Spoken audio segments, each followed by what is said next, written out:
अकारण करुणा वरुणालय भक्त वत्सल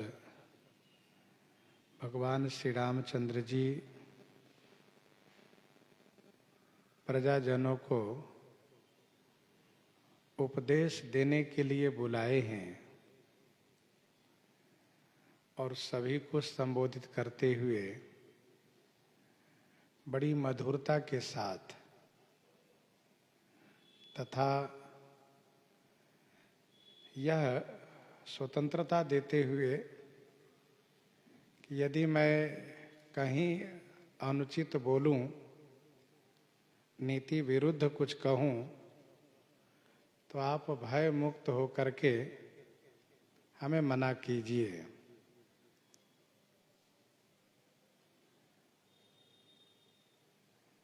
उपदेश देना प्रारंभ किए हैं।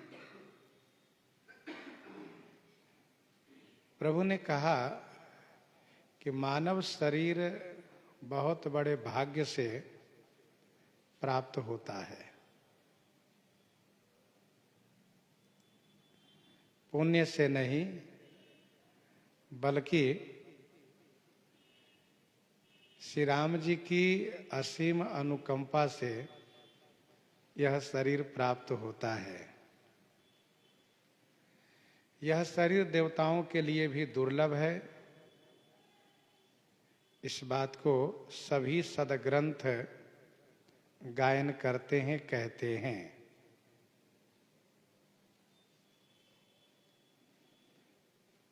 साधन के धाम है, मोक्ष के द्वार हैं। ऐसे मानव शरीर को पाकर भी जिन्होंने अपना परलोक नहीं बनाया,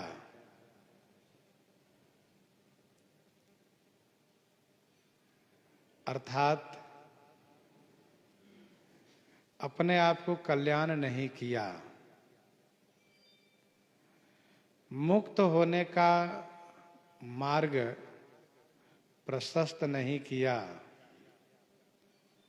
तो वह मृत्यु उपरांत दूसरे लोक में जाकर के दुख पाते हैं और फिर सिर पीट पीट करके पछतावा करते हैं। और पूछने पर यह कहते हैं कि समय मुझे साथ नहीं दिया, नहीं तो हम भी भजन कर लेते। मेरा कर्म ही ऐसा था और भगवान ने नहीं चाहा। भगवान की इच्छा के बिना एक पत्ता भी नहीं हिलता। वह यदि चाहते तो मैं अवश्य उनको प्राप्त करता।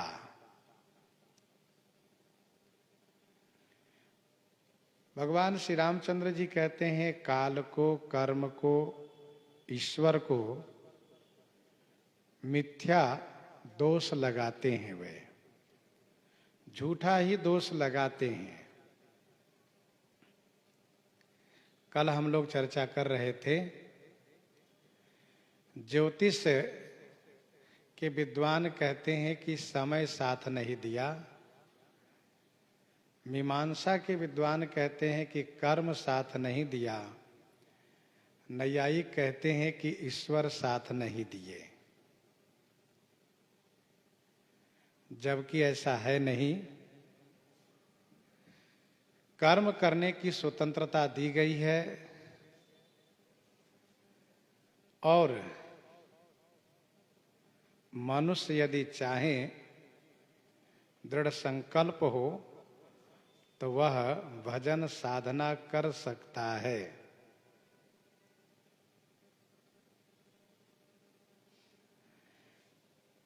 जिस प्रकार से खेत में फसल लगावें या ना लगावें, घास तो जमेगा ही। उसी प्रकार से हम इस शरीर से अच्छे कर्म करें या न करें, बुरा कर्म तो हो ही जाता है।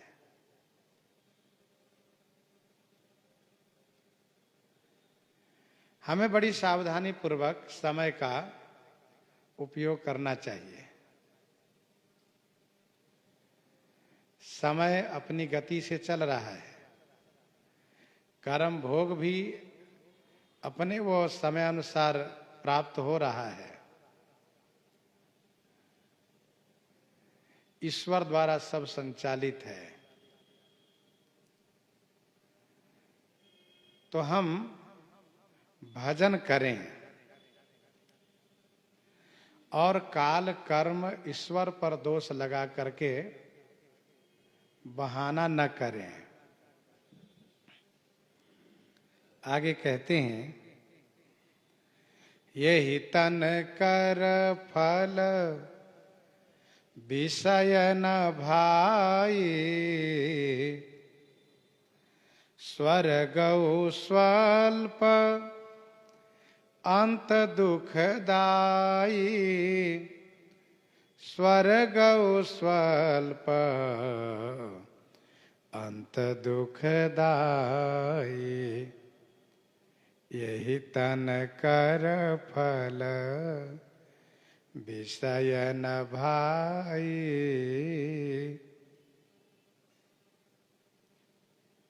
भाइयों, इस मानव तन का फल विषय नहीं है।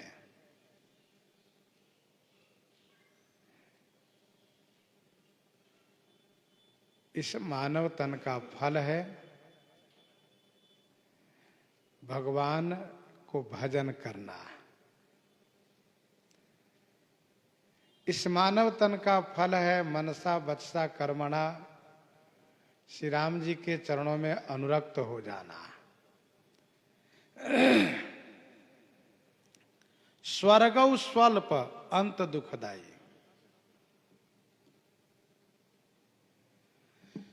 स्वर्ग में सुख प्राप्त होता है,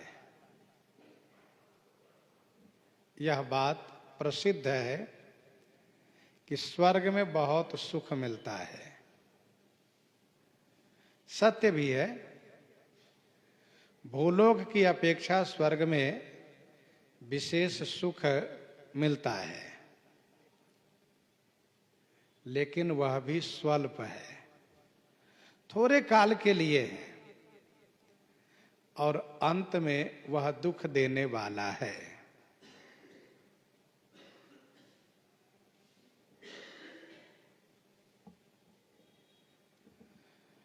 स्वर्ग यदि सुख से भरा हुआ है तो उसका परिणाम दुख से परिपूर्ण है।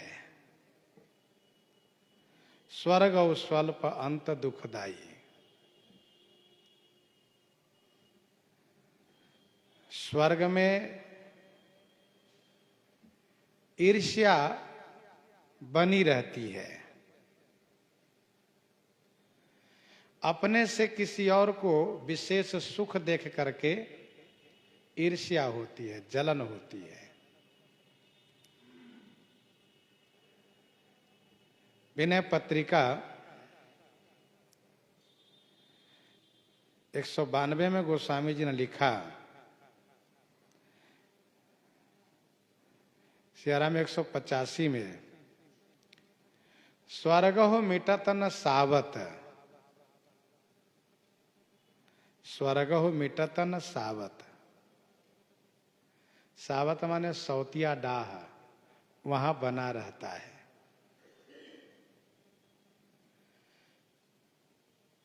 गीता जी के 9वें अध्याय के 21वां श्लोक में भगवान श्री कृष्ण कहते हैं, तेतम भुक्त्वा स्वर्गलोकम विशालम, तेतम भुक्त्वा स्वर्गलोकम विशालम क्षीणे पुण्य मर्त्य लोके विशन्ति। तेतम भुक्त्वा स्वर्गलोकम विशालम क्षीणे पुण्य मर्त्य लोके विशन्ति।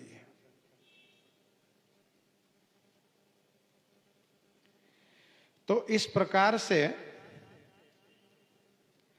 स्वर्गौ स्वल्प अंत दुखदाई। जब तक सुकृत है तब तक स्वर्ग का सुख प्राप्त होता है। अमृत का आनंद प्राप्त होता है, लेकिन पुण्य नष्ट होने के बाद अग्नि के स्पर्श जैसा कष्ट भी होता है। जो अप्सराएं सेवा में लगी रहती है वही धक्का देके भगा देती हैं। काफी समय तक स्वर्ग में समय व्यतीत हो जाता है। इसके बाद फिर इस भूलोक में आने के बाद अनेक कर्म में प्रवृत्त होने के कारण, अनेक कर्म भोगने के कारण फिर समय यूं ही व्यर्थ जाता रहता है। स्वर्गौ स्वल्प अंत दुखदाई। श्रीमद् भागवत जी में राजा जजाति के बारे में विस्तार से वर्णन है। राजा जजाति ने अपने बेटे से युवा अवस्था प्राप्त करके बहुत दीर्घ काल तक विषय का उपभोग किया है, और इसके बाद में उन्होंने ग्लानि पूर्वक ये कहा कि इससे उसी प्रकार से संतुष्टि नहीं हो रही है जिस प्रकार से कि आग में घी छोड़ने पर अग्नि बुझती नहीं है। गोस्वामी श्री तुलसीदास जी महाराज ने विनय पत्रिका 198 पद में इसी बात को कहा कि बुझे न काम अगनि तुलसी, कहूं विषय भोग बहु घीते। बुझे न काम अगनि तुलसी, कहूं विषय भोग बहु घीते। तो यही तन कर फल विषय न भाई, स्वर्गौ स्वल्प अंत दुखदाई।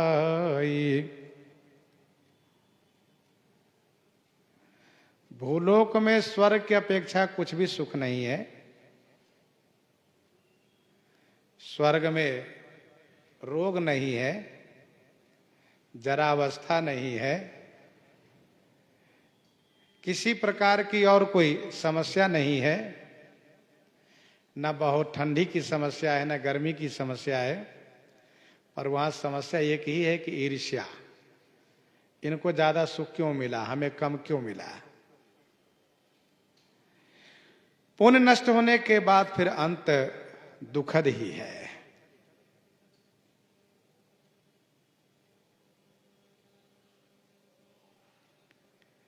भगवान श्री रामचंद्र जी कहते हैं,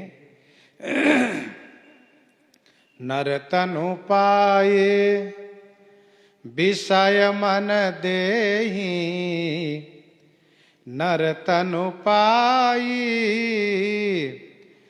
विषय मन देहि, पलटि सुधाते 60 विष लेहि, पलटि सुधाते 60 विष लेहि, नर तनु पाई विषय मन देहि। नर तनु पाई विषय मन देहि, पलटि सुधाते 60 विष लेहि।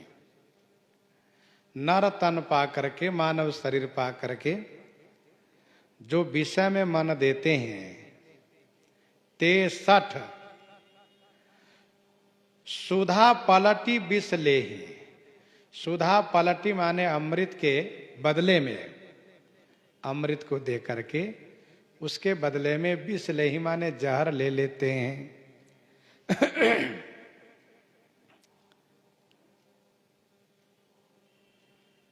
नरतनु पाई विषय मन दे।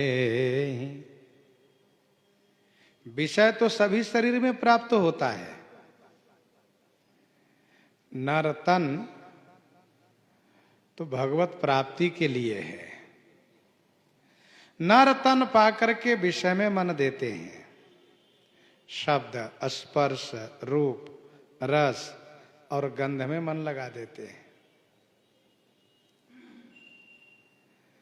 विनय पत्रिका 135 पद में गोस्वामी जी ने लिखा, यह भारत खंड समीप सुरसरी, यह भारत खंड समीप सुरसरी, थल भलो संगति भली, तेरी कुमति कायर चाहत, कलप लता विष फल फली। सारा संयोग सुंदर है, लेकिन तुम्हारी दुर्बुद्धि ही विष फल से युक्त होना चाहती है, विष फल लेना चाहती है। भगवान का भजन करना यह अमृत है, और विषय को प्राप्त करना यही जहर है, विष है। नरतनु पाई विषय मन देहि, पलटि सुधाते सठ विष लेहि। वे सठ है, मूर्ख हैं वे, जो अमृत के बदले में जहर ले लेते हैं। अमृत जो जीवन बनाने वाला है, उसको छोड़ करके जहर लेते हैं, जिससे मृत्यु होती है। ताहि कबहू भल कहई न कोई, ताहि कबहू भल कहई न कोई, गुंजा ग्रहई परस मनि खोई, गुंजा ग्रहई परस मनि खोई। ताहि कोई कबहू भल न कहे। ताहि माने उसे कोई भी और कभी भी भल नहीं कहते, अच्छा नहीं कहते। गुंजाग्रहई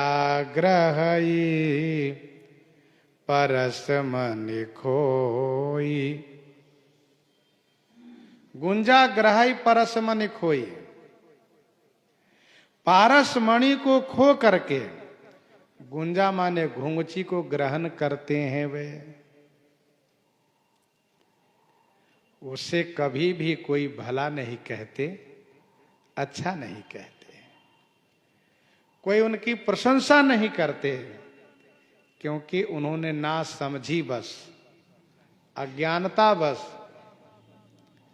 पारस मणि को खो करके घुंघची ले लिया है। विषय ही घुंघची है, गुंजा जिसको घुंघची कहते हैं। और भगवान की भक्ति करना ये पारस मणि है। गुंजा ग्रहई परस मणि खोई। कोई उन्हें अच्छा नहीं कहता। गुंजा ग्रहई परस मनि खोई।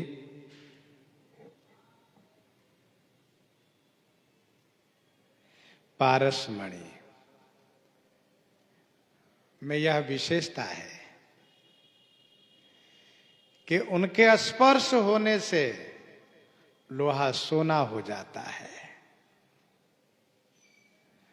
पारस मणि के समान भक्ति है, इस भक्ति रूपी पारसमणि से असाधु भी साधु बन जाता है, पापी भी पुण्यात्मा बन जाता है, बुरा भी अच्छा हो जाता है, भक्ति रूपी पारसमणि के प्रभाव से। गीता जी के 9वें अध्याय के 30वां श्लोक में पढ़ना चाहिए, अपि चेत सुदुराचारो भजते माम अनन्य भाग। अपि चेत सुदुराचारो भजते माम अनन्य भाग, साधुरेव समन्तव्य सम्यक व्यवसितो ही सः। क्षिप्रम भवति धर्मात्मा शाश्वच्छन्ति निगच्छति, कौन्तेय प्रतिजानीह न मे भक्तः प्रणश्यति।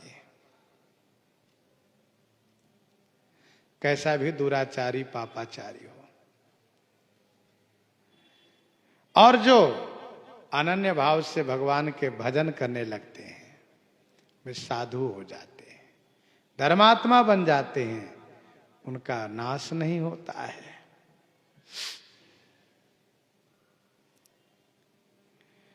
ताहि कबहु भल कहि न कोई, गुंजाग्रहई परस मनि खोई। गुंजाग्रहई परस मनि खोई।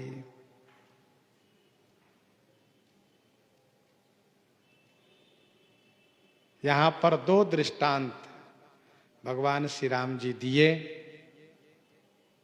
अमृत विष, गुंजा और पारसमणि। एक उदाहरण से भी काम चल सकता था, फिर भी दो उदाहरण दिए गए। ऐसा क्यों?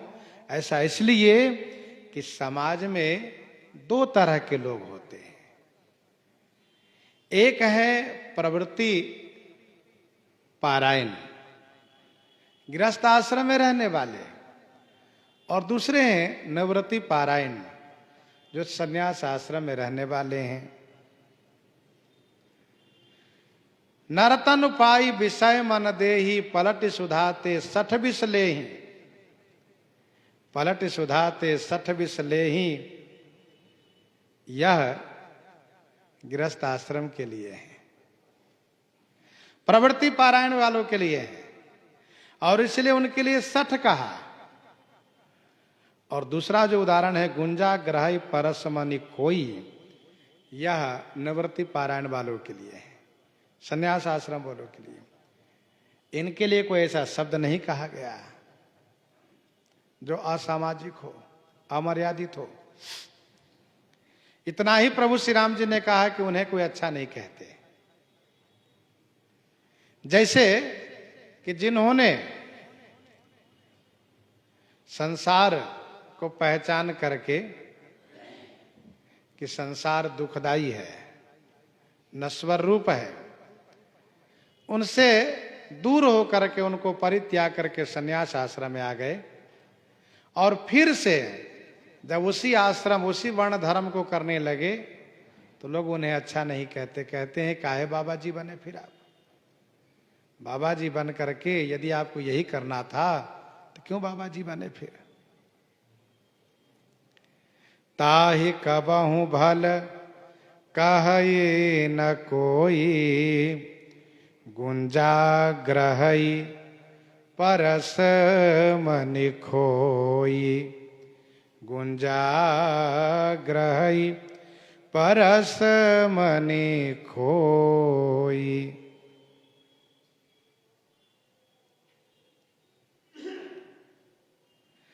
आकर चारी लक्ष 84, आकर चारी लक्ष 84, जोनि भ्रमत यह जीव अविनाशी। जोनि भ्रमत यह जीव अविनाशी।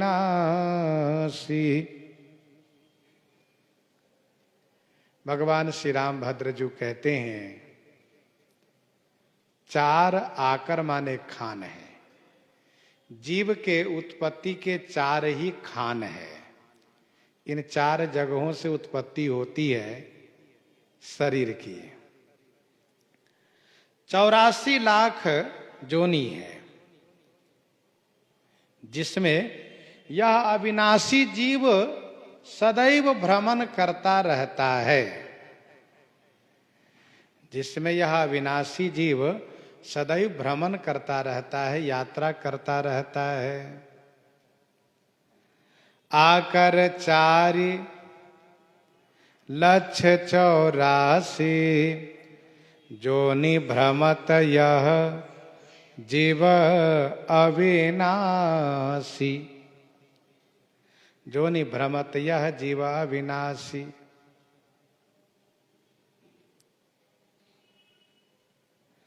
आकर 4,84,000 जीव की उत्पत्ति के, शरीर की उत्पत्ति के चार ही खान है।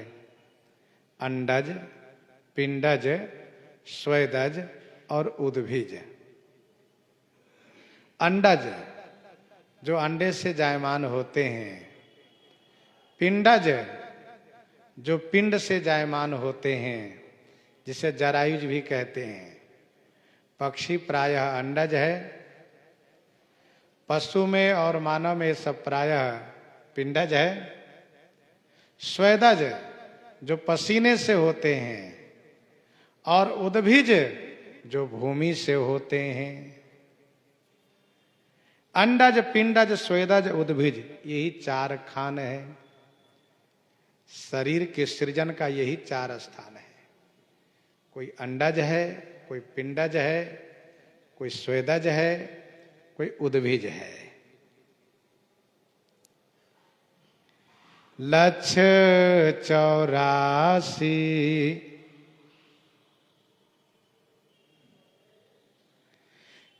84 लाख जोनी है। 9 लाख जलचर है, 10 लाख पक्षी है, 11 लाख कृमि है, 20 लाख स्थावर है, 30 लाख पशु है और 4 लाख बानर है। 9 लाख जलचर, 10 लाख पक्षी, 11 लाख कृमि कीड़े आदि, 20 लाख स्थावर है। स्थावर अर्थात पेड़ पौधे जो जड़ है। 30 लाख पशु है, 4 लाख वानर है। यही 84 लाख जोनी है, जिसमें यह अविनाशी जीव सदैव भ्रमण करता रहता है। अविनाशी जीव की यात्रा चलती रहती है। ध्यान दीजिएगा, जीव अविनाशी है, शरीर नश्वर है। शरीर का नाश होता है, जीव का नाश कभी नहीं होता है। ईश्वर अंश जीव अविनाशी, ईश्वर अंश जीव अविनाशी, चेतन अमल सहज सुख राशि। ईश्वर अंश जीव अविनाशी, चेतन अमल सहज सुख राशि। अविनाशी जीव है। जोनि भ्रमत यह जीव अविनाशी, सदैव भ्रमण करता रहता है। फिरत सदा माया कर प्रेरा, फिरत सदा माया कर प्रेरा, काल कर्म स्वभाव गुण घेरा, काल कर्म स्वभाव गुण घेरा फिरत सदा माया कर प्रेरा। सदा माने हमेशा, काल कर्म गुण स्वभाव से घिरा हुआ, माया द्वारा प्रेरित होकर के फिरत माने घूमता रहता है। फिरत सदा माया कर प्रेरा काल कर्म स्वभाव गुण घेरा। हमेशा जीव भ्रमण ही करते रहता है, घूमता रहता है। विधि प्रपंच अस अचल अनादि है। विधि प्रपंच अस अचल अनादि है। ये अचल है, अनादि है।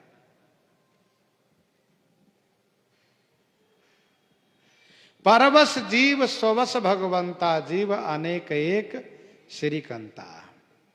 काल कर्म गुण स्वभाव से घिरा हुआ है, माया द्वारा प्रेरित होकर के जीव हमेशा घूमता रहता है, यात्रा करता रहता है। काल माने समय, कर्म माने शुभ शुभ कर्म, स्वभाव, स्वभाव माने अपनी आदत, प्रकृति, गुण, तीन गुण है, सत रज तम तीन गुण है, इनसे घिरा हुआ है।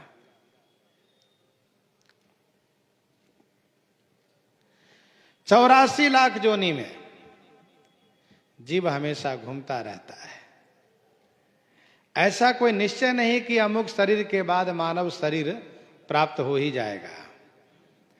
वैसे किंवदंती ऐसी भी है कि वृषभ के बाद, बैल के बाद अथवा बानर के बाद मानव शरीर मिलता है, पर शास्त्रीय प्रमाण ऐसा नहीं है। शास्त्रीय प्रमाण गोस्वामी श्री तुलसीदास जी महाराज यहाँ पर प्रस्तुत कर रहे हैं। भक्त वत्सल भगवान श्री राम जी कहते हैं, कबहु करी करुणा नर देहि, कबहु करी करुणा नर देहि, देत ईस बिनु हेतु सनेहि, देत ईस बिनु हेतु सनेहि। कबहुक करी करुणा नर देहि, करुणा करके भक्त वत्सल भगवान श्री रामचंद्र जी कभी नर देहि देत, मानव शरीर प्रदान करते हैं। कबहुक करी करुणा बिनु हेतु सनेहि, ईश नर देहि देत। कभी करुणा करके बिना हेतु बिना प्रयोजन के स्नेह करने वाले भगवान श्री राघवेंद्र सरकार मानव शरीर प्रदान करते हैं। कबहु करी करुणा नर देहि, देत ईस बिनु हेतु सनेहि। 84 लाख जोनी में परिभ्रमण करते रहने के बाद यह मानव शरीर मिला है। इसका सबसे बड़ा प्रमाण यह है कि अपनी अंगुलियों से यदि माप करें तो 84 अंगुल का शरीर है हम लोगों का। इसलिए 84 लाख योनि की यात्रा हम लोग कर चुके हैं। ऐसा नहीं कि उस यात्रा के समाप्ति पर मानव शरीर मिला है, ऐसा कुछ नहीं है। भगवान श्री राम जी इसी बीच कभी करुणा करके जीव को बहुत दुखी देख करके मानव शरीर प्रदान किए। अब 84 लाख जोने में यात्रा हो रही है। कुछ ऐसी जगह है जहां जन्म लिए लाखों वर्ष बीत गए, कहीं जन्म ऐसे हैं जहां युगों बीत गए, समय बीतता चला गया और जीव क्लेशित होता रहता है। जीव के क्लेश को, दुख को देख करके ठाकुर जी मानव शरीर प्रदान करते हैं। प्रश्न ये उठता है, जब करुणा करके ही मानव शरीर देना है तो सबको क्यों नहीं दे देते हैं?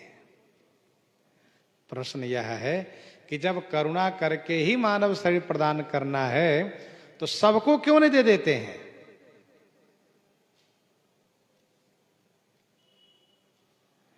इसका समाधान यह है कि ठाकुर जी कुछ न कुछ माध्यम बना करके मानव शरीर देते हैं। जैसे कोई पशु है, उनसे संत की सेवा हो गई अथवा संत का प्रसाद उन्होंने ग्रहण कर लिया, माध्यम बना लिए। वैसे ही वृक्ष आदि है, उनको भी माध्यम बना लिए, संतों की उन्होंने सेवा करी है। कोई पशु है, मंदिर के चारों तरफ घूम लिया, वह परिक्रमा की दृष्टि से नहीं घूमा है, लेकिन ठाकुर जी ऐसा मान लेते हैं कि इन्होंने परिक्रमा की है, उनको मानव शरीर दे दिए। तो कोई ना कोई माध्यम बना करके मानव शरीर देते हैं, परंतु देते हैं करुणा करके।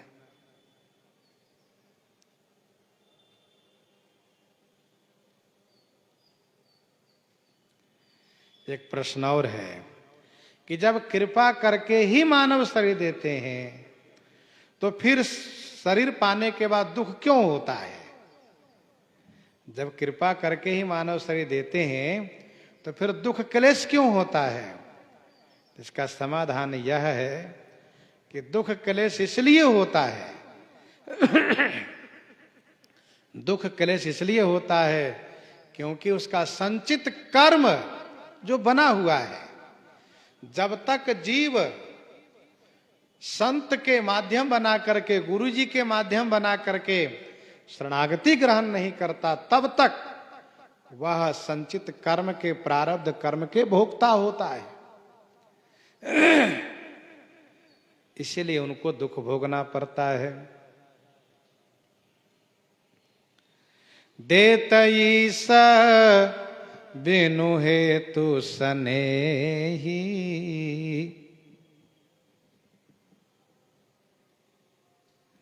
देत ईस बिनु हेतु सनेही, बिना हेतु के स्नेह करने वाले, हेतु रहित जग जुगोपकारी, तुम तुम्हार सेवक असुरारी। यह जीव 84 लाख योनि में भ्रमण करता रहता है।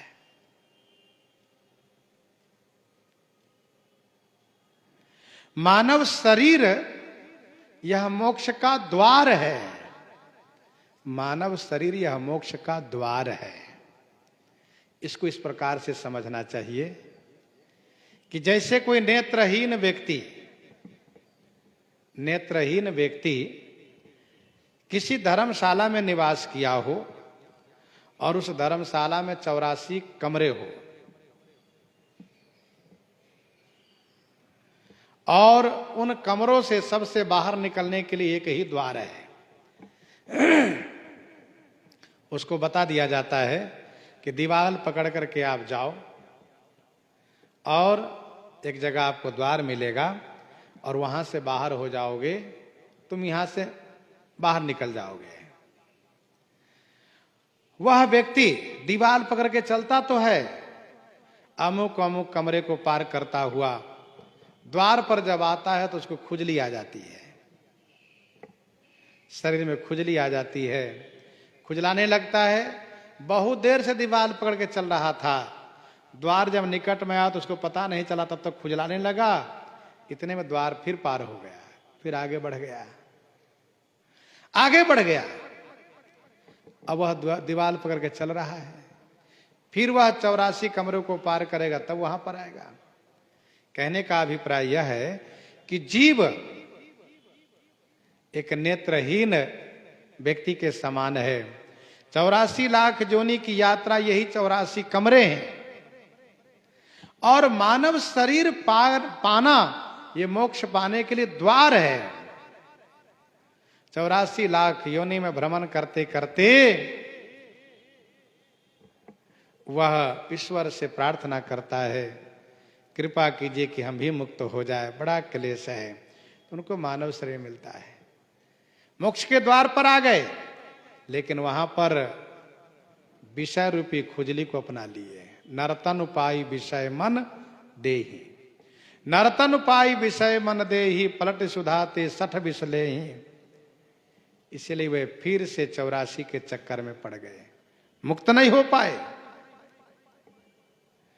ये मानव शरीर मोक्ष का द्वार है। साधन धाम मोक्ष कर द्वारा, पाई न जही परलोक संवारा। ऐसे मानव शरीर को पा करके जिन्होंने परलोक नहीं बनाया, यह शरीर भगवान की कृपा का परिणाम है। नर तनु भव बारिधि कह बेरो, सनमुख मरुत अनुग्रह मेरो, सनमुख मरुत अनुग्रह मेरो। नरतनु भव बारिध कह बेरो, नरतनु भव बारिध कह बेरो।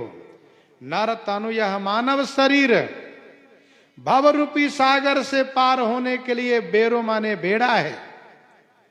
सनमुख मरुत अनुग्रह मेरो, यह मेरो अनुग्रह, मेरा अनुग्रह, मेरी कृपा, यही सनमुख मरुत सामने की हवा है। श्री रघुनाथ जी अपने प्रिय प्रजाजनों को उपदेश कर रहे हैं। सब विशेष प्रिय हैं, अति प्रिय मोही यहाँ के वासी। इसीलिए श्री राम जी अपना ईश्वरत्व तो प्रकट कर दिए।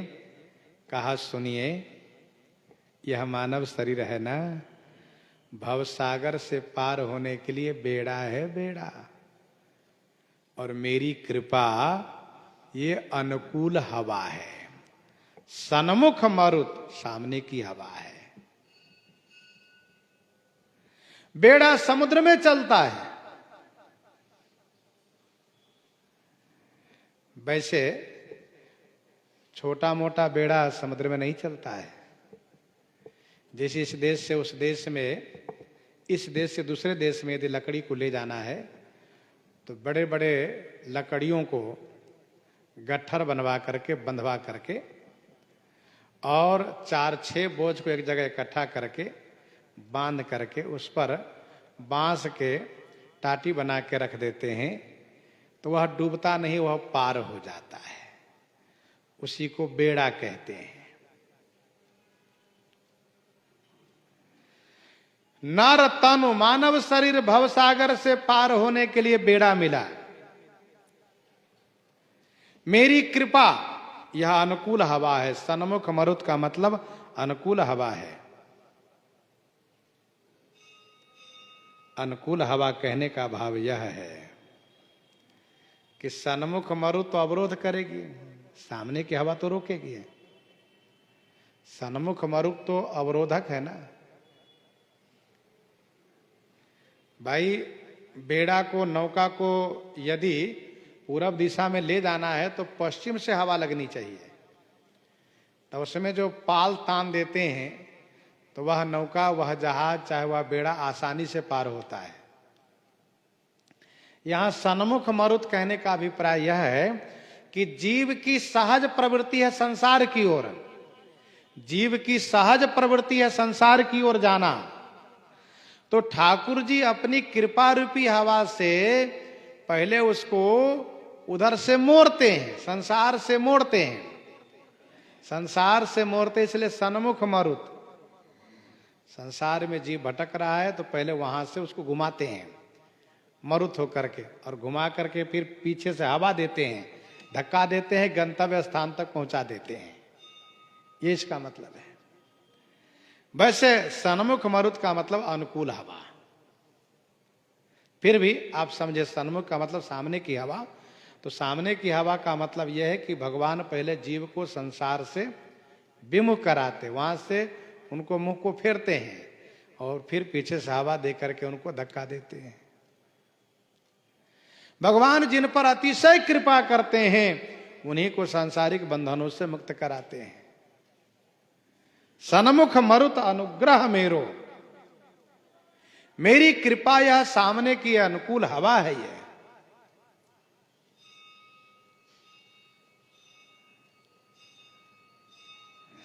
करन धार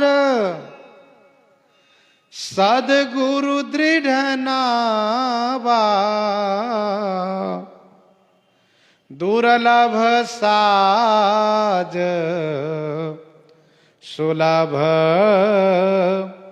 करि पावा, दुर्लभ साज सुलभ करि पावा, करन धार सदगुरु दृढ़ नावा, करण धार सदगुरु दृढ़ नावा, दुर्लभ साज सुलभ करि पावा। सदगुरु दृढ़ नावा के कर्णधार हैं, दुर्लभ साज सुलभ करि पावा। जो दुर्लभ साज है वह सुलभ करि पावा, बड़ी सुलभता से प्राप्त कर लिए। इतना सब कुछ होने के बाद भी जो न तरई भव सागर, नर समाज अस पाई, सोकृत निंदक मंदमति, आत्माहन गति जाई। ऐसा नर समाज पा करके जो भव से पार नहीं होता है, सोकृत निंदक, वह कृतघ्न है, बुद्धि के मंद है, और आत्महत्या करने वालों की जो गति होती है उस गति को वह प्राप्त करता है। भगवान श्री राघवेंद्र श्री राम भद्रजू मानव शरीर की महत्ता को समझाते हुए मानव शरीर से भगवान को प्राप्त कर लेने की बात कह रहे हैं, समझा रहे हैं, यही कल्याणकारी शिक्षा दे रहे हैं। प्रसंग को हम आप यहीं पर हृदयंगम करते हैं इस निवेदन के साथ कि प्रति वर्ष श्री अयोध्या जी की 14 कोसी परिक्रमा कार्तिक शुक्ल पक्ष अक्षय नवमी को होती है, एकादशी को पंचकोसी और फिर पूर्णिमा को स्नान। प्रश्न उठता है कि कार्तिक शुक्ल पक्ष अक्षय नवमी को ही 14 कोसी परिक्रमा क्यों? इसका उत्तर यह है कि कार्तिक शुक्ल पक्ष के अक्षय नवमी जो है यह बहुत ही पुण्य परक तिथि है, क्योंकि इसी तिथि को ज्योतिष के अनुसार सतजु का जन्म हुआ है। सतजु के जन्म तिथि है कार्तिक शुक्ल पक्ष अक्षय नवमी। वैसे इसका नाम है अक्षय नवमी। अक्षय नवमी कहने का भाव यह है कि एक तो नवमी तिथि होने के नाते अपने आप में ही पूर्णांक है, फिर भी यह अक्षय है। इसमें जो हम कर्म करेंगे उसका क्षय नहीं होगा, वह अक्षय होगा।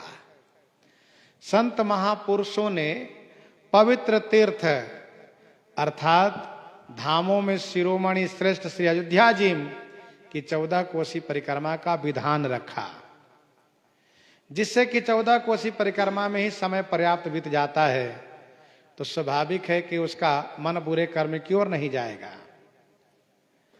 तो 14 कोस की परिक्रमा यह पुरानी परिपाटी है। वैसे 84 कोस की भी परिक्रमा है जो वैशाख में की जाती है, और पंचकोशी परिक्रमा तथा एक परिक्रमा अंतागिरी परिक्रमा होती है, रामकोट की परिक्रमा। तो इस प्रकार से परिक्रमा है। परिक्रमा हम क्यों करें?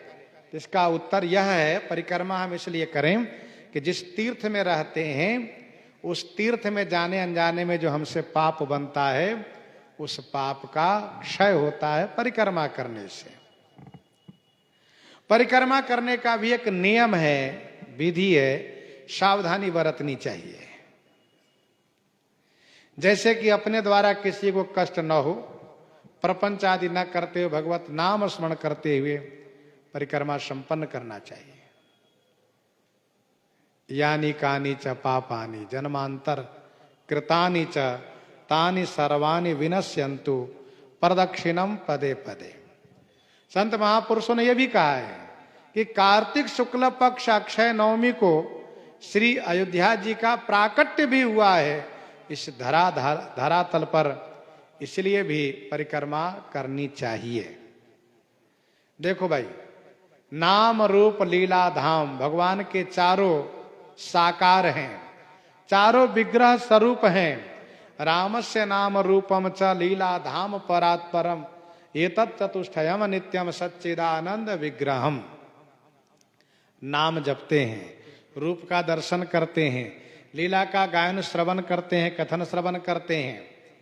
धाम की सेवा है, धाम की परिक्रमा करना, धाम की पूजा करना, यह एक विशेष विधि है। वैसे जैसे हम नित्य नाम जपते हैं, रूप दर्शन करते हैं, लीला गायन श्रवण करते हैं, वैसे धाम को भी नित्य हम पूजन करें, नित्य परिक्रमा करें यथाशक्ति। कुछ ऐसे संत है जो नित्य परिक्रमा करते हैं, ऐसा भी पाया गया है। तो परिक्रमा करने से अत्यधिक पुण्य प्राप्त होता है।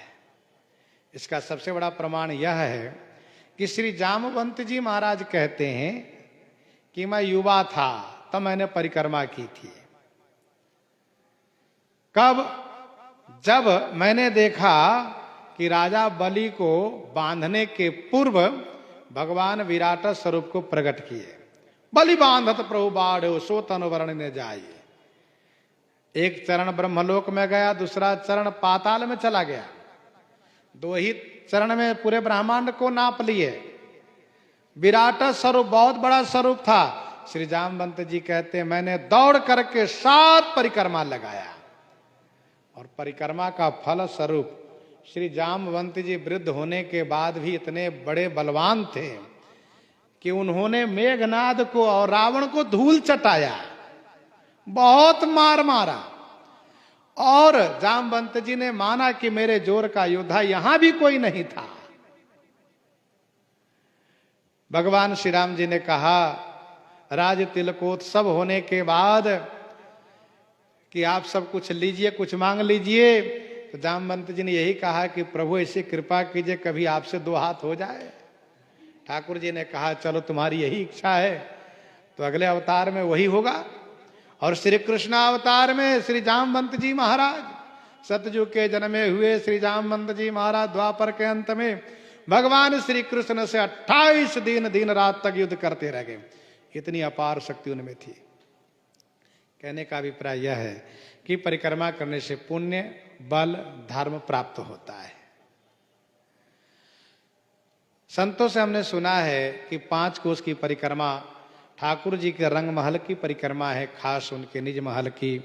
14 कोस की परिक्रमा यह महाराजा श्री चक्रवर्ती जी के पूरे राजमहल की परिक्रमा है, तब 700 रानियां थी। जरा सोचिए कितनी बड़ी व्यवस्था रही होगी।